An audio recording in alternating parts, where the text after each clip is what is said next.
Señoras y señores, prepárense para vivir tiempos convulsos en República Dominicana.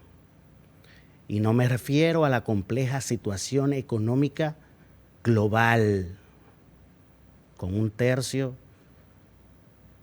de la recesión mundial en recesión, entiéndase Estados Unidos, Europa y China.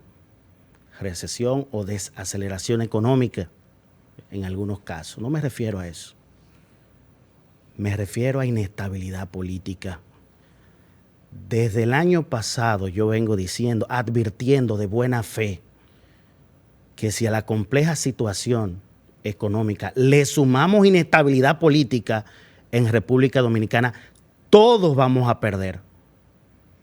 Miren, desde que los seres humanos creamos las primeras sociedades después de la revolución agrícola hace 12.000 años, el humano empieza a sentarse en lugares específicos, crea las primeras ciudades porque ya al domesticar las plantas no tiene que desplazarse cuando se acaban los recursos, sino que los produce desde la misma tierra. Para cuidar esos recursos aparecen los primeros ejércitos. Para administrar esos recursos aparecen las primeras formas primitivas de gobierno. Pero también aparece la lucha por el poder. En aquellos tiempos ancestrales, la lucha por el poder era brutal. El fuerte sometía al débil. Pueblos enteros fueron arrasados por imperios que se imponían para hacer crecer sus territorios. Pero dentro de los mismos imperios también la lucha por el poder era brutal. Hermanos mataban a hermanos, hijos a padres, todo por hacerse con el poder. Con el tiempo, después de miles de años de evolución de esas sociedades humanas, llegamos a nuestras democracias liberales, sobre todo occidentales, donde, porque hemos aprendido la lección de miles de años de luchas brutales, hemos aprendido a utilizar otra forma de lucha por el poder, una civilizada. Por eso tenemos sistemas de partidos políticos y se supone que la batalla sea electoral. Convencer a la sociedad de que yo represento el mejor proyecto de nación y en base a eso yo accedo o no al poder. ¿Qué está pasando ahora mismo en República Dominicana? Que se está violando los principios de esa lucha civilizada por el poder. Se está utilizando la justicia como un arma política para destruir al principal partido de oposición, el Partido de la Liberación Dominicana. Hemos venido advirtiendo de cómo se han ido arrestando investigando y arrestando desde hace más de un año y medio a exfuncionarios. Y pareciera ser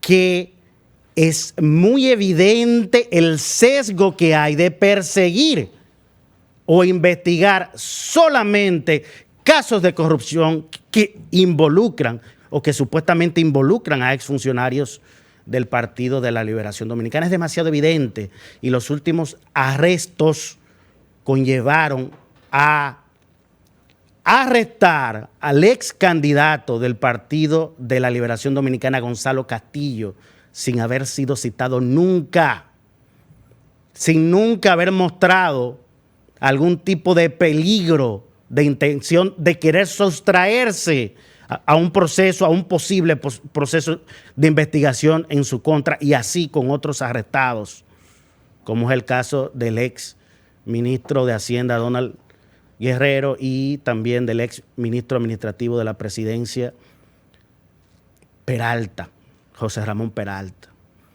Pero vamos a circunscribirnos al caso específico del ex candidato presidencial, una persona que sacó, señores, más de 1.5 millones de votos en las elecciones del año 2020. Casi el 40%. Estamos hablando que prácticamente cada 4 de 10 dominicanos votó por Gonzalo Castillo en las elecciones pasadas. Yo estoy diciendo que por esto no puede ser investigado. No. Todos podemos ser investigados si administramos fondos públicos. Yo lo que estoy diciendo es que le están violando los derechos a una persona que sacó el 40% casi de los votos en las elecciones pasadas. Porque lo arrestan sin haber habido cita previa en ningún momento. Pero también se le violan sus derechos cuando se pretende establecer penas anticipadas, como ha pasado con otros casos, porque el objetivo es tenerlo casi 2 años preso antes del juicio.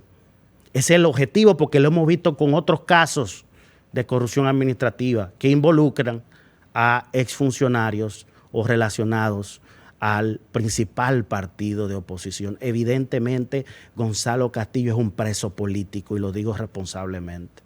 Es un preso político.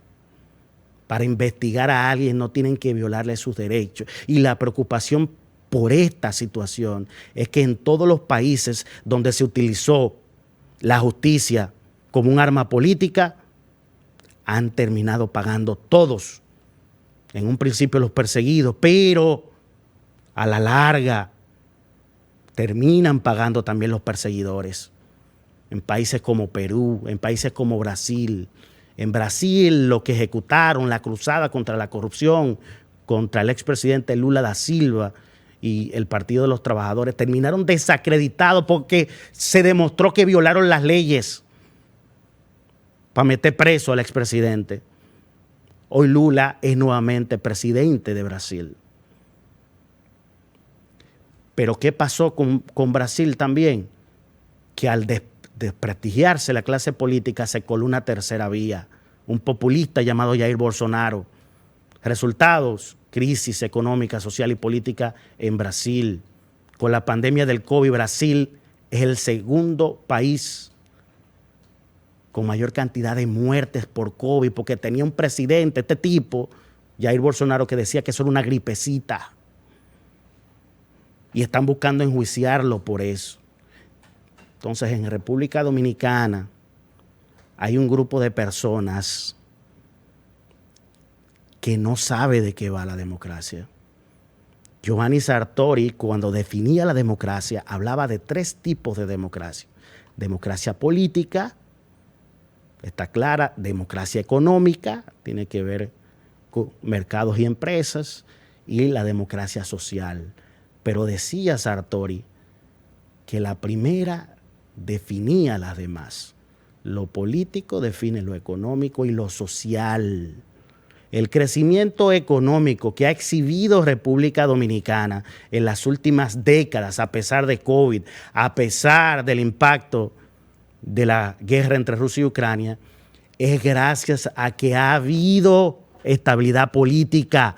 Reitero, no es que no se persiga la corrupción, es que hay que perseguirla de todos los colores. No puede ser una lucha sesgada, porque una lucha sesgada contra la corrupción es tan dañina como el mismo mal que supuestamente dice estar persiguiendo. Vienen tiempos convulsos. Yo lo que espero es que haya jueces que paren este relajo, este terrorismo fiscal, este terrorismo judicial.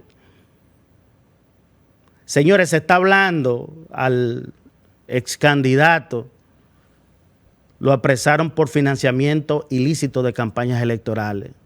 Señores, yo me hago una pregunta. Miguel Gutiérrez, diputado del PRM, apresado cuando viajó a Estados Unidos por narcotráfico. ¿A quién financió en la pasada campaña? Yamil Abreu Navarro, dirigente en el sur del PRM, extraditado por narcotráfico. ¿A quién carajo apoyó en las elecciones pasadas? Juan Maldonado, funcionario con decreto, apresado siendo director de Comunidad Digna, que hasta el nombre le cambiaron. Siendo funcionario apresado por narcotráfico, Operación Falcón. ¿A quién apoyó en las elecciones pasadas? La prestigiosa familia de La Vega, que tiene una diputada. y cuyo helicóptero era utilizado por un precandidato, por un candidato presidencial. ¿A quién carajo apoyó en la campaña pasada? Entonces, ¿de qué ministerio independiente me están hablando? ¿Carajo de qué? Están jugando un juego muy peligroso, están jugando con fuego, están jugando con la estabilidad política de un país que la necesitamos para tener estabilidad macroeconómica. Señores, miren, se está dando, y lo dije el año pasado, se está dando el caldo de cultivo para una tormenta perfecta, una situación económica compleja, un gobierno improvisando, una sociedad con inseguridad ciudadana, y ahora quieren agregar la inestabilidad política porque no tienen obras que mostrar para las próximas elecciones. Entonces creen que todo se vale en la política. Hay que destruir al principal rival, al Partido de la Liberación Dominicana. Pues no. Están jugando con esta democracia que costó tanto trabajo. Atención a esto.